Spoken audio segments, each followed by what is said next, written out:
ठीक है, आज एक नया टॉपिक पढ़ेंगे। पॉलिनोमियल में एक नया टॉपिक है जिसका नाम है फैक्टराइजेशन। ठीक है, पहले समझते हैं कि फैक्टराइजेशन टर्म का मतलब क्या है। देखिए, फैक्टराइजेशन का मतलब होता है फैक्टर। फैक्टर मतलब कि उसके कितने पार्ट हो सकते हैं कि उनको आपस में ज्वाइन करके वो चीज बने। जैसे अगर हम कहें कि मान लीजिए कोई नंबर लिखा है 8, अगर हम कहें कि 8 के क्या क्या फैक्टर हो सकते हैं, तो 8 का फैक्टर क्या क्या हो सकता है? 1 हो सकता है, 2 हो सकता है, 4 हो सकता है और 8 इटसेल्फ हो सकता है। ये एक फैक्टर। फैक्टर का मतलब कि ऐसे इसके कौन से नंबर हैं जिनको आपस में अगर मल्टीप्लाई करें तो ये नंबर आ जाना चाहिए। आप नॉर्मल एलसीएम ले लीजिए, उससे भी क्लियर हो सकता है। तो यही फैक्टर होता है। तो अब फैक्टराइजेशन में जो हम आगे पढ़ेंगे उसके नियम, कैसे कैसे फैक्टर करते हैं। देखिए, सबसे जो पहला चीज है नॉर्मल फैक्टर, वो क्या करना है कि किसी दो टर्म में जो चीज कॉमन होती है उनको हमको अलग कर लेना है और दूसरे ब्रैकेट में उसको डाल देना है। जैसे देखिए, एक एग्जांपल हम लिखते हैं 4x² माइनस का 8xy²। ये एक टर्म है, हमको इसका क्या करना है? फैक्टराइजेशन करना है, फैक्टर करना है। तो देखिए, एक ये टर्म है और एक ये टर्म है। तो इन दो टर्म में हमको देखना है कि कॉमन क्या है। तो कॉमन क्या है? देखिए, सबसे पहला तो 4 है, क्योंकि ये 8 का है। 4 जो है 8 का फैक्टर है, तो 4 हम कॉमन ले सकते हैं। ये यहाँ पे x² है, यहाँ पे x है, यहाँ पे y है, यहाँ पे y। इसका मतलब कि x और y और 4 ये तीनों यहाँ पे फैक्टर हो गए। तो 4xy हमने कॉमन ले लिया। तो 4xy कॉमन लेंगे तो यहाँ पे क्या बचेगा? सिर्फ x। 4 हमने कॉमन ले लिया, y भी हमने कॉमन ले लिया, तो x² का x हमने ले लिया कॉमन, तो एक x बच जाएगा। माइनस देखिए 8 यहाँ में से 4 हमने ले लिया तो 2 बचेगा। क्यों? क्योंकि जब 4 का 2 से मल्टीप्लाई करेंगे तो 8 आ जाएगा। x हमने ऑलरेडी कॉमन ले चुका है। अब y² था तो एक हम y ले लिए तो एक y बच जाएगा। ठीक, तो ये क्या हुआ? इसका फैक्टराइजेशन हो गया। ये एक तो पहला नियम है, सिंपल नियम कि आपको सिर्फ दिए गए एक्सप्रेशन में, दिए गए पॉलिनोमियल में आपको जो कॉमन है वो अलग कर लेना है, आपका आंसर आ जाएगा। देखिए, अब कुछ ऐसे फॉर्मूले हैं, कुछ ऐसे शॉर्ट ट्रिक्स हैं जिनको हमको याद करना बहुत जरूरी है फैक्टराइजेशन करने के लिए। वो क्या है? देखिए, सबसे पहला a प्लस b का होल स्क्वायर। सभी ने पढ़ा होगा, इसका होता है a² plus 2ab plus b²। Second thing a minus b का होल स्क्वायर, इसको लिखेंगे a² minus 2ab plus b²। Third होता है आपका a प्लस b का होल क्यूब, ये होता है a³ plus b³ plus 3ab into a plus b। Same चीज माइनस का a माइनस b का whole cube equal to a³ minus b³ minus 3ab और a माइनस b। ठीक, अब इंडिविजुअल करेंगे तो a³ माइनस b³ ये होता है आपका a माइनस b और a² plus ab plus b²। Same thing minus के लिए और प्लस के लिए a³ प्लस b³ होता है a प्लस b और a² minus ab plus b²। ये कुछ फैक्टराइजेशन के फॉर्मूले हैं जिससे आपको फैक्टर करने में हेल्प मिलेगी। जैसे फॉर एग्जांपल, अगर इस कोई क्वेश्चन का पैटर्न है या इसका पैटर्न है, एक चीज और यहाँ लिख लेते हैं a² माइनस b², को इसको भी होता है a प्लस b और a माइनस b। मतलब कि अगर आपका कोई क्वेश्चन इस पैटर्न में है या इस पैटर्न में है या इस वाले पैटर्न में है, तो इससे आप ये लिख सकते हैं या इससे आप ये लिख सकते हैं। इसकी हेल्प से आप फैक्टराइज कर पाएंगे। ठीक है, ये फार्मूले आपको बहुत जरूरी है, याद करने पड़ेंगे ताकि आप फैक्टराइजेशन कर सकते हैं।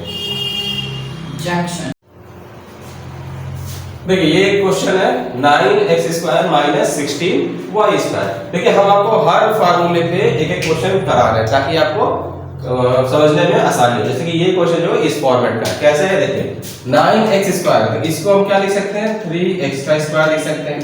उसी तरह इसको लिख सकते हैं 4y²। ठीक है, अब देखिए आया क्या ना a² माइनस b², तो इसका क्या फार्मूला होता है? a plus b into a minus b। तो यहाँ लिखेंगे 3x plus 4y into 3x minus 4y। ये इसका फैक्टर हो गया। बहुत इजी है, हमको सिर्फ आपको क्वेश्चन को देखना है कि ये किस फार्मूले पे बेस हो रहा है। पहला वाला क्वेश्चन था वो क्या था, a प्लस बी के होल स्क्वायर वाले पे। ये जो क्वेश्चन है a स्क्वायर माइनस बी वाले बेस पे है। बस इस चीज को हमको इसके बेस पे बैठाना है, तो उसके बाद हमारा फैक्टर इजीली हो जाएगा। देखिए ये एक फैक्टराइज है, ये है x square plus 9x plus 18। ये एक बहुत इंटरेस्टिंग है। इसमें क्या सीखते हैं कि ये जो चीज है ये क्वाड्रेटिक इक्वेशन है। तो क्वाड्रेटिक इक्वेशन का जो फैक्टराइजेशन होता है वो मिड टर्म एक्सप्लिट करने वाला होता है। वो कैसे करते हैं देखिए, पहले ये क्वाड्रेटिक इक्वेशन का हमारा स्टैंडर्ड इक्वेशन है। इसको हमको फैक्टराइज करने के लिए क्या करना होता है, x स्क्वायर का जो कोफिशिएंट होता है उसको हम क्या करते हैं, इस कांस्टेंट से पहले मल्टीप्लाई करते हैं, मतलब कि a into c। ठीक, अब इसकी जो भी वैल्यू आती है उसको हमको दो पार्ट में ब्रेक करना होता है, इसको हेल्प लेके। इसको ऐसा क्या दो पार्ट में ब्रेक करें कि उनका प्रोडक्ट ये आए और उनको आपस में सम करने पे 6x ही आना चाहिए, bx आना चाहिए। जैसे देखिए ये है, यहाँ x स्क्वायर कोएफिशिएंट क्या है, कुछ नहीं है का मतलब 1 है। तो 1 का 18 से मल्टीप्लाई करेंगे, 1 into 18 इक्वल टू 18। अब हमको इस 9x को ऐसे दो पार्ट में ब्रेक करना है कि उन दोनों का जो प्रोडक्ट है वो 18 आना चाहिए प्लस 18, और उन दोनों को सम करने पे 9x आना चाहिए। ठीक, तो उसको क्या कर सकते हैं, x स्क्वायर, इस चीज को लिख सकते हैं हम लोग 6x प्लस 3x प्लस 18। देखिए 6x प्लस 3x 9x और 6 into 3 क्या हो जाएगा 18। बहुत इजी है। अच्छा, अब कैसे पता चलेगा कि हमको ये मान कोई और क्वेश्चन आ गया उसमें हमको नहीं समझ में आ रहा है कि इसको दो पार्ट में कैसे ब्रेक करेंगे। तो कुछ नहीं करना है, जो नंबर ये आता है आप उसका एलसीएम ले लीजिए। देखिए 2 से लेंगे 9, 3 से लेंगे 3 से लेंगे 9। तो इन्हीं तीन को आपको अरेंज करना है कि किस तरह से लिया जाए कि ये नंबर आ जाए। देखिए अगर हम लेते हैं 3 2 जा 6, 6 और 3 कितना होता है 9, और 6 3 जा 18। तो इस तरह से आप उसको ब्रेक डाउन कर सकते हैं। ठीक, अब इन दोनों टर्म में क्या कॉमन है, x कॉमन है, तो x हमने ले लिया, तो यहाँ बचेगा x प्लस 6, एंड इन दोनों टर्म में प्लस 3 कॉमन लेते हैं तो x, और यहाँ बच जाएगा 6। ठीक है, अब x प्लस 6 एक ब्रैकेट में और x प्लस 3 एक ब्रैकेट। ये हमारा हो गया फैक्टराइजेशन। फैक्टराइजेशन किसका, क्वाड्रेटिक इक्वेशन का। जितने भी क्वाड्रेटिक इक्वेशन के क्वेश्चन होंगे आप उनको इसी हेल्प से इस तरह से आप उसको सॉल्व कर सकते हैं। कुछ नहीं करना है, सबसे पहला फिर से रिपीट करना है, जो x स्क्वायर कोएफिशिएंट है उससे आपको इसमें मल्टीप्लाई करना है, जो मल्टीप्लाई आ जाए उसको आपको एलसीएम ले लेना है, और फिर देखना है कि ये चीज को क्या ऐसे दो टर्म में लिखे कि उनका प्रोडक्ट ये आना चाहिए और उनका सम यही आना चाहिए, बस उसको कॉपी। ठीक है, देखिए ये क्वेश्चन है, एक नया फार्मूला है। जब तीन टर्म हो जाते हैं a plus b plus c या x plus y plus z का होल स्क्वायर है, तो उसका फार्मूला क्या होता है, उसका फार्मूला होता है x square plus y square plus z square plus 2xy 2yz 2zx। बहुत ही आसान फार्मूला, कुछ करना नहीं है। तीन टर्म है, तीनों का स्क्वायर कीजिए, फिर दोनों से मल्टीप्लाई करिए, 2xy 2yz और 2zx। ये इसका फार्मूला होता है। ठीक, जैसे क्वेश्चन देखिए, क्वेश्चन कह रहा है 4x square plus y square plus z square minus 4xy minus 2yz plus 4xz। इस क्वेश्चन में कुछ है नहीं, बस आपको ये ध्यान करना है कि जैसे क्वेश्चन देखिए यहाँ पे माइनस दे दिया, अब चूंकि पूरे इस फॉर्मूले में माइनस तो कहीं है नहीं, तो उसके लिए हम क्या कर सकते हैं, इसको हम क्या लिखेंगे 2x का स्क्वायर लिख सकते हैं, y स्क्वायर को हम प्लस और माइनस y का स्क्वायर करते हैं। माइनस y का स्क्वायर करेंगे तो प्लस में, इसको एज इट इज हमको ऐसे लिख देना है। देखिए इसको क्या लिखेंगे, ये क्या है 2xy, तो जब ये चीज 2xy है, 2 पहले से फार्मूले में था, और x की जगह पे हम क्या लिखेंगे 2x, तो 2 2 जा 4x हो जाएगा ना। ठीक है, यहाँ पे लिखेंगे 2 into 2x into y। ठीक, माइनस 2yz ये एज इट इज रहेगा, और प्लस 4xz है, तो यहाँ पे 2z लिखिए 2 into 2x into z। ये हमारा फार्मूले पे आ गया। देखिए a square plus b square plus z, मतलब x square plus y square plus z square. अब यहाँ पे चूंकि हमको यहाँ पे प्लस कर देना है और ये ऐसे लिख देंगे इस तरीके से, तो ये क्या हो जाएगा a स्क्वायर प्लस मतलब x square plus y square plus z square plus 2xy plus 2z। इसको भी आप प्लस करके ऐसे माइनस कर सकते हैं, प्लस 2yz प्लस 2z। बस आपको इसको इसके फार्मूले पे फिट कर देना है। तो ये हमारा क्या बन जाएगा, बन जाएगा 2x minus y plus z का होल स्क्वायर। ये इसका फैक्टराइज हो गया। आप चाहे तो इसको होल स्क्वायर लिखिए, चाहे वो इतना इनटू इतना लिख दीजिए, सेम चीज है। बाद में वीक हो जाएगा, नहीं है क्या ये वाला जो, अरे हो जाएगा, ए बंद कर दो। नहीं देखिए क्वेश्चन है 6x square plus 7x minus 3। हमने एक क्वेश्चन इसलिए लिया है क्योंकि देखिए यहाँ पे x का कोएफिशिएंट 1 नहीं है कुछ और, तो काम हमको वही करना है। पहले इस 6 को इससे मल्टीप्लाई करेंगे, 6 मल्टीप्लाई माइनस साइन के साथ लेना है, ध्यान रखिएगा। ये हो गया माइनस 18। तो अब हमको क्या करना है, इस 7x को ऐसे दो टर्म में ब्रेक करना है कि उनका प्रोडक्ट कितना आना चाहिए, माइनस 18 आना चाहिए। ठीक है, तो देखिए या तो पहले आप इसका एलसीएम ले लीजिए, अगर नहीं समझ में आ रहा है तो 2 से गया 9, 3 से गया 3 से गया। ठीक है, तो अब हमको देखिए 7 लाना है, तो 7 कैसे आता है, 3 3 जा 9 और 9 और 2, तो 9 में से 2 माइनस करेंगे तो 7 आ जाएगा। ठीक, तो यहाँ लिखेंगे 6x स्क्वायर। अब चूंकि प्लस 7x लाना है तो हम क्या करेंगे, 9x माइनस 2x करेंगे। अगर मान लीजिए यहाँ पे माइनस 7x लाना होता तो 2x माइनस 9x कर देते, साइन का ध्यान करना है, और माइनस 3। तो अब देखिए इन दोनों टर्म में क्या कॉमन है, यहाँ पे कॉमन है 3 और x। x तो दोनों में कॉमन है तो समझ आ रहा है। 3 कैसे कॉमन हो जाएगा, 3 6 का भी फैक्टर है, 3 9 का भी फैक्टर है। जो सबसे मोस्ट फैक्टर होता है, जो सबसे बड़ा फैक्टर होता है, वही हमको लेना होता है। तो यहाँ से 3x लेंगे तो यहाँ बचेगा 2x और यहाँ बचेगा सिर्फ 3, क्योंकि x हम ले चुके हैं तो 3 का फैक्टर है 3। इन दोनों कॉमन में से कुछ नहीं है तो सिर्फ -1 लेंगे, तो -1 लेंगे तो यहाँ बच जाएगा 2x प्लस 3। अब इस दो टर्म में 2x प्लस 3 एक ब्रैकेट में और 3x माइनस 1 जो बच गया वो दूसरे ब्रैकेट में। बस आपका ये हो गया फैक्टराइजेशन। उम्मीद है आपको अब जो भी x स्क्वायर के कोएफिशिएंट वाले भी होंगे यहाँ पे, कुछ भी हो, अगर 1 होता तो पहले वाले को समझ आ गया था। 1 के अलावा 2 3 5 माइनस कुछ भी हो तो आप इस तरीके से उसको फैक्टराइज कर सकते हैं। तो ये क्वेश्चन है x square plus 1 upon x square plus 2 minus 2x minus 2 upon x। इस क्वेश्चन का क्या करना है, हमको फैक्टराइजेशन करना है।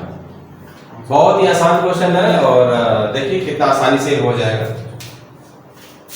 यहां से यहां टर्म को हमको देखना है, तो ये हमको सिर्फ पहचानना है कि ये किस फार्मूले के बेस पे आ रहा है। जैसे देखिए a square plus b square plus 2ab है, तो इसको हम क्या लिख सकते हैं, x प्लस 1 अपॉन x का होल स्क्वायर। कैसे लिख सकते हैं, देखिए अगर इसको ब्रेक करेंगे तो हमारे पास क्या आएगा, a square plus b square plus 2 into a into b। यही होता है a प्लस b का whole square, a square plus b square plus 2ab। तो ये x x कैसे हो जाएगा, तो हमारे पास बचेगा a square x square plus 1 upon x square plus 2। Same चीज है ना, तो इसको हमने लिख लिया x प्लस 1 अपॉन x का होल स्क्वायर। अब ये तो इसको क्या लिख सकते हैं हम लोग, -2 minus 2x minus 2 upon x। देखिए इन दो टर्म में क्या कॉमन है, -2 कॉमन है, तो -2 हमने कॉमन लिया तो यहाँ बचेगा x प्लस 1 अपॉन x।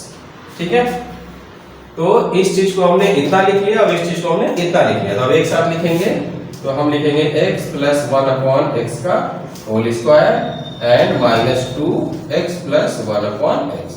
ये पूरे चीज को हम इतना लिख सकते हैं। अब अगेन ये दो टर्म हो गए, इन दोनों टर्म में क्या कॉमन है, हमारा x plus 1 upon x common है। अगर x प्लस 1 अपॉन x हमने कॉमन ले लिया तो यहाँ पे क्या बचेगा, x प्लस 1 अपॉन x, क्योंकि होल स्क्वायर था, एक हमने कॉमन ले लिया तो एक बचेगा, और ये पूरा ही ले लिया तो सिर्फ बचेगा माइनस। अब देखिए ये हो गया फैक्टर, इतना इंटू इतना। फैक्टर हमेशा प्रोडक्ट फॉर्म में निकलता है, तो इतना इंटू इतना, ये हमारा इस इक्वेशन का फैक्टर हो गया।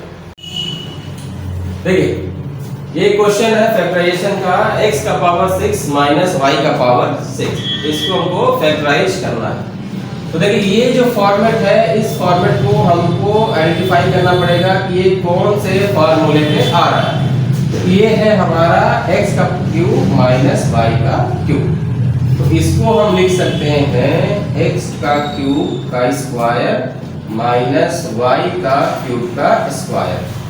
अब देखिए किसी भी एक्सपोनेंट का चैप्टर जब आपने ध्यान दिया होगा कि किसी का भी पावर के अगर पावर लगा रहता है तो दोनों पावर आपस में क्या होते हैं, मल्टीप्लाई हो जाते हैं। तो ये 3 into 6 x का पावर 6 और 3 into 6 y का पावर 6, ये यही आ जाएगा। अब ये जो है ये हमारा किस फार्मूले पे आएगा, ये हमारा आ गया a square minus b square का फार्मूला। और इसका क्या कहता है formula, a plus b one bracket and a minus b in another bracket. तो इसको हम यही करेंगे, हम एक ब्रैकेट में लिखेंगे x cube plus y cube और दूसरे ब्रैकेट में लिखेंगे x cube minus y cube. अब अगेन इसको हम फैक्टराइज करेंगे। देखिए ए क्यू प्लस बी क्यू के फॉर्म में। तो ए क्यू प्लस बी क्यू जो होता है वो हमारा होता है ए प्लस बी, मतलब कि एक्स प्लस वाई और X square minus X Y plus Y square, और इसको ब्रेक करेंगे तो ये आएगा एक्स माइनस वाई और X square plus X Y plus Y square. तो ये हमारा फैक्टराइज का हो गया आंसर। इसको दोबारा समझाते हैं, देखिए x का पावर 6 माइनस y का पावर 6 है, तो इसको हमको ब्रेक करना है। पहले x का क्यूब का स्क्वायर और y का क्यूब का स्क्वायर लिखिए। अभी क्या है कि a square minus b square का फॉर्मेट में है, तो इसका होता है a प्लस b और a माइनस b, जहां पे a की जगह है x क्यूब, b की जगह है y क्यूब। फिर इसको इंडिविजुअली हम करेंगे, a cube plus b cube का ये आ गया और a cube minus b cube का ये फैक्टराइज आ गया। तो ये हमारा फाइनल फैक्टराइज आंसर है। और क्वेश्चन है x का power 6 minus 7x cube minus 8। अब ये जो क्वेश्चन है ये किसी फॉर्मेट में नहीं आ रहा है, नहीं फिट बैठ रहा है, तब क्या करेंगे? देखिए जब भी इस तरह क्वेश्चन हो कि अगर किसी फार्मूले पे फिट नहीं बैठ पा रहा है तो उसमें क्या करना है, आपको कोई वैल्यू एक सब्स्टिट्यूट माननी पड़ेगी। हमने मान लिया यहाँ पे x के क्यूब को हमने मान लिया है, मान लीजिए अब क्या माने y मान लेंगे, ठीक है। तो x यहाँ पे लिख देते हैं let x cube equal to y। तो अब ये इक्वेशन क्या बन जाएगा, ये बन जाएगा y का स्क्वायर माइनस 7y माइनस 8। देखिए x क्यूब को y माना तो ये इसको क्या लिख सकते हैं, x का पावर 6 को लिखेंगे x का क्यूब का स्क्वायर, x का क्यूब हमारा y है तो y का स्क्वायर, तो y square minus 7y minus 8। अब ये बन गया क्वाड्रेटिक इक्वेशन। तो अब इसका जो फैक्टराइज है मिड टर्म का फैक्टराइज होता है, तो इसको हम लिखेंगे y square plus y minus 8y minus 8। y में से माइनस 8y को माइनस करेंगे तो माइनस 7y बचेगा और माइनस 8 मल्टीप्लाई 1 माइनस 8। इन दो जो कॉमन है वो y कॉमन है, तो यहाँ लेंगे y प्लस 1। इन दोनों में माइनस 8 कॉमन है तो y प्लस 1 यहाँ भी रिमेनिंग बचेगा। अब इन दो टर्म में y प्लस 1 कॉमन है और 1 में y माइनस 8 कॉमन। ये हमारा हो गया फैक्टराइजेशन। अब हमको वैल्यू को यहाँ पे पुट करना है। हमने क्या माना था, y इक्वल टू माना था x क्यूब, तो यहाँ पुट करेंगे तो यहाँ पे आ जाएगा x क्यूब प्लस 1 और x क्यूब माइनस 8। अभी ये फाइनल फैक्टराइज नहीं हुआ है, क्यों? क्योंकि अभी भी हम इसको फैक्टराइज करते हैं। देखिए इसको क्या लिख सकते हैं, हम लिख सकते हैं x क्यूब प्लस 1 को लिख सकते हैं 1 का क्यूब, और यहाँ लिखेंगे x क्यूब और 8 को लिखेंगे 2 का क्यूब। 1 का क्यूब या 1 का कुछ भी पावर लगाएं 1 ही रहेगा, और 8 को लिखेंगे 2 का पावर क्यूब। 2 का पावर क्यूब का मतलब होता है 2 into 2 into 2, 3 टाइम्स को मल्टीप्लाई करेंगे तो 8 आएगा। अब हम इसको अगेन के देखेंगे a cube plus b cube है, तो इसका हो जाएगा a प्लस b मतलब x plus 1 x square plus x plus 1। a plus b एक ब्रैकेट में फार्मूला होता है, दूसरे ब्रैकेट में a square plus b square plus ab, sorry minus a, यहाँ पे आपका माइनस, और इसको लेंगे तो ये आ जाएगा x माइनस 2 और दूसरे ब्रैकेट में x स्क्वायर प्लस x और प्लस का 4। ये हमारा हो गया फाइनल फैक्टराइजेशन इसका। देखिए दोबारा हम समझा देते हैं एक बार फिर से। ये हमारा इक्वेशन था, अभी ये किसी हमारे फार्मूले में फिट नहीं बैठ रहा था, तो हमको ने x क्यूब को y मान लिया। इससे क्या हुआ, ये क्वाड्रेटिक इक्वेशन बन गया, इसका हमने इजीली फैक्टराइज कर लिया मिड टर्म से, ये हमारा फैक्टर आ गया। अब y की जगह जो माना था हमने वो पुट कर दिया, अब हमारा आ गया a cube plus b cube और a cube minus b cube. अब दोनों का हमने देखिए ये एक और फार्मूला है फैक्टराइजेशन का, ये प्रेशर केस होता है। इसमें क्या होता है, देखिए x cube plus y cube plus z cube minus 3xyz। अगर इस फॉर्मेट पे कोई क्वेश्चन है तो उसका क्या आंसर लिखते हैं, हम लिखते हैं एक ब्रैकेट में तीनों को सम कर देंगे मतलब x plus y plus z, और दूसरे ब्रैकेट में लिखेंगे तीनों का स्क्वायर मतलब x square plus y square plus z square minus xy minus yz minus zx। बहुत आसान, इसमें बहुत ज्यादा दिक्कत नहीं है, बहुत आसान फार्मूला है। इसी के बेस के ऊपर एक क्वेश्चन है, जैसे ये क्वेश्चन है, देखिए a क्यूब प्लस इतना माइनस इतना। तो सबसे पहले इस चीज को इसके फॉर्मेट पे लेके आएंगे। कैसे लिखेंगे, देखिए ये तो इसके फॉर्मेट में है, तो इसको हम ऐसे लिख देंगे। इसको हमको y के क्यूब पे लाना है, मतलब कि हम इसको लिखेंगे 3b का क्यूब। 3b का क्यूब मतलब 3 का क्यूब करेंगे तो 27 और b का क्यूब करेंगे तो ठीक है। उसी तरह 8c क्यूब है, 8c क्यूब को लिखेंगे 2c का क्यूब। देखिए a cube plus b cube plus c cube आ गया। अब हमको सिर्फ इसको इस फॉर्म पे लिखना है, तो हम लिखेंगे -3 इंटू -3 हो गया, फिर इनको लिखेंगे यहाँ पे ए बी सी है तो हमारा लिखेंगे 6 ए और हमारा हो गया इंटू बी इंटू सी। इंटू लिखिए या ना लिखिए वो से इंटू ही होता है वो, ठीक है। अब देखिए हमारा आएगा a cube plus b cube plus c cube -3 a b c, ठीक। तो इस चीज को हमको अब इस फार्मूले पे लिखना है, तो हम लिखेंगे a प्लस बी प्लस सी। तो देखिए a की वैल्यू है a, b की जगह पे हम क्या लिखेंगे 3b है तो 3b, और c की जगह पे मतलब कि z की जगह पे क्या है तो z की जगह पे हमारा 2c, तो ये लिखेंगे 2c। ये एक ब्रैकेट में हो गया a प्लस बी प्लस सी एक ब्रैकेट में, दूसरे ब्रैकेट में क्या लिखेंगे ये वाली वैल्यू इसके अकॉर्डिंग, तो x स्क्वायर मतलब कि a का स्क्वायर प्लस y स्क्वायर मतलब कि 3b का स्क्वायर, तो 3b का स्क्वायर कितना होता है 9b स्क्वायर होता है, ठीक है।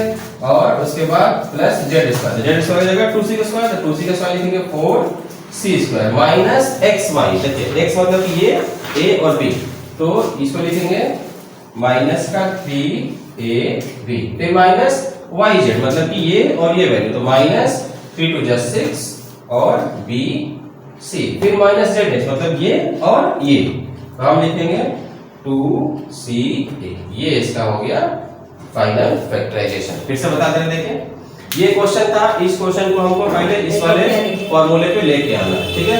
देखिए ये क्वेश्चन है तो इसको क्या लिख सकते हैं, एक इसको हम लिखेंगे मतलब इस क्वेश्चन को इस फॉर्म पे लेके आना है, तो a cube as it is है, 27b क्यूब है तो 3b का क्यूब लिखेंगे, 8c a क्यूब है तो 2c का क्यूब लिखेंगे, और इसको हमने लिख लिया 3 × 6 × abc, और फिर इसको हमने इस फॉर्मूले पे आके फैक्टराइज कर। देखिए ये फाइनल फैक्टराइजेशन हमारा पूरा कंप्लीट हो गया। अब किसी भी फैक्टराइजेशन से रिलेटेड आपको कोई भी प्रॉब्लम है तो आपको कमेंट कर सकते हैं, उससे रिलेटेड जो भी क्वेरी हो गया नेक्स्ट वीडियो में आपको सॉल्व करके बताएंगे।